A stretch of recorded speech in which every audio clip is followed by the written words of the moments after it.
The pyramids were built by slaves. Columbus proved the earth was round. Vikings wore horned helmets.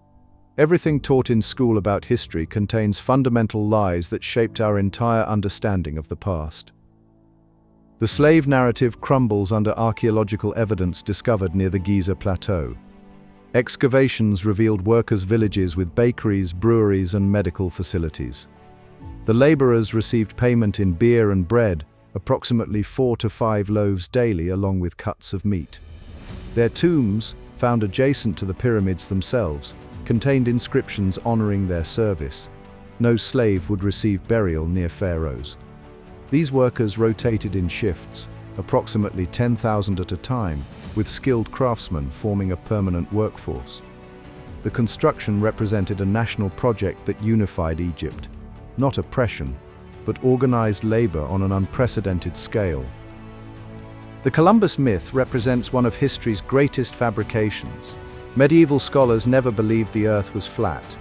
Greek mathematician Eratosthenes calculated Earth's circumference in 240 BCE with remarkable accuracy. European universities taught spherical Earth geography throughout the Middle Ages. Columbus didn't prove anything revolutionary. His actual error was miscalculating Earth's size, believing Asia lay just 3,000 miles west of Europe. The true distance exceeded 12,000 miles. Spanish scholars rejected his voyage precisely because they knew he was wrong. Columbus stumbled upon the Americas by accident, saved only by the continents he never expected to find. No archaeological evidence supports Vikings wearing horned helmets in battle. The myth originated in 1876 when costume designer Carl Emil Doppler created elaborate horned helmets for Wagner's opera Der Ring des Nibelungen. The dramatic imagery captured public imagination and spread through illustrations, paintings, and eventually textbooks. Actual Viking helmets were simple iron caps, often with nose guards for protection. Horns would have been impractical in combat, easily grabbed by opponents and adding unnecessary weight. The few horned helmets discovered in Scandinavia predate Vikings by 1,000 years and served ceremonial purposes. Victorian Romanticism transformed practical Norse warriors into theatrical caricatures that persist today. The Napoleon height myth stems from a deliberate British propaganda campaign designed to diminish France's most feared military leader. Napoleon stood at 5 feet 7 inches, perfectly average for early 19th century European men. The confusion arose from differences between French and British measurement systems. French inches were longer than British inches, making Napoleon's recorded height of 5 feet 2 inches in French measurements translate to 5 feet 7 in British terms.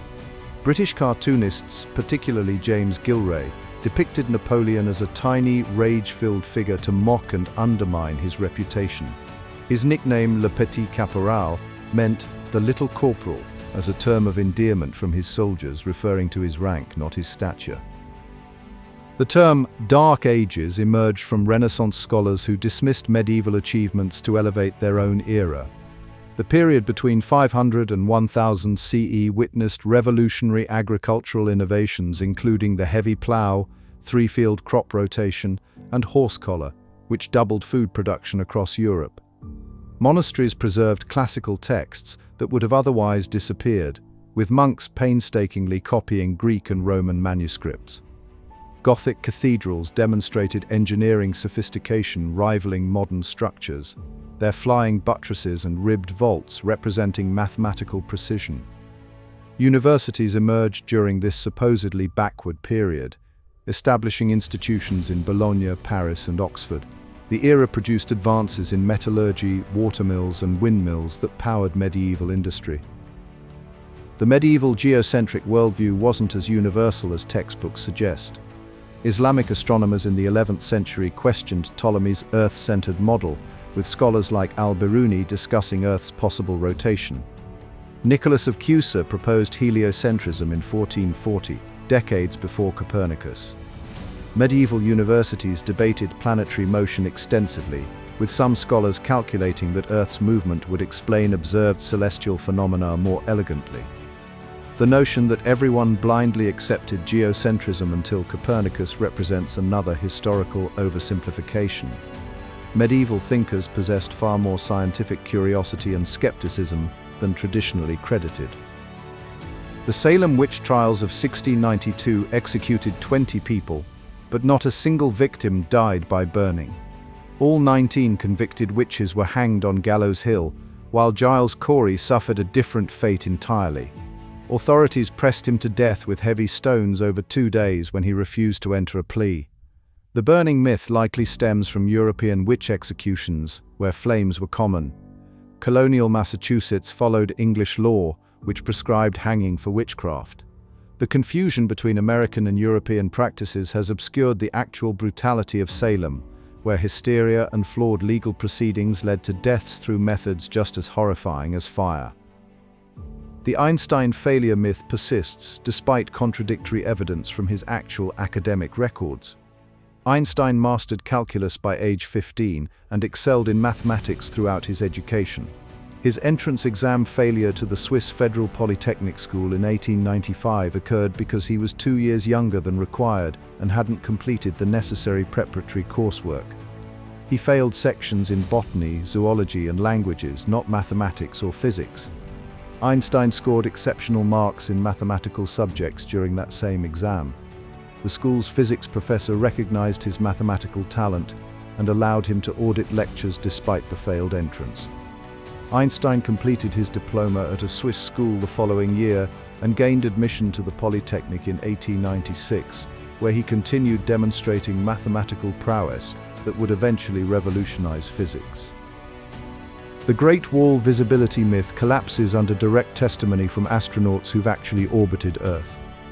The wall stretches 13,000 miles but measures only 20 to 30 feet wide, making it impossible to distinguish from low Earth orbit without magnification. Chinese astronaut Yang Liwei specifically stated he couldn't see the structure during his 2003 mission. NASA confirms that highways, airports, and cities appear more prominently than the ancient fortification. The myth originated in 1938 from a Ripley's Believe It or Not claim, decades before humans reached space. Textbooks repeated this fiction for generations despite lacking any scientific basis or eyewitness confirmation from space travelers. Cleopatra VII bore no Egyptian blood whatsoever. She descended from Ptolemy the Amsota, a Macedonian Greek general who seized Egypt after Alexander the Great's death in 323 BCE. The Ptolemaic dynasty ruled Egypt for 3 centuries while maintaining Greek language, customs, and bloodlines through generations of intermarriage.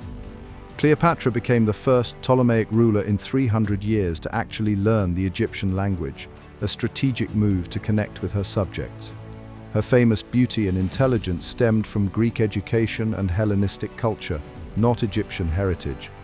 The dynasty's isolation meant Cleopatra's ancestry traced directly back to Macedonia, making her as foreign to Egypt as any Roman conqueror. History's lies run deeper than these examples reveal. Thanks for watching this journey through historical myths. Hit like, subscribe, and share this video to help others question what they've been taught. The truth matters.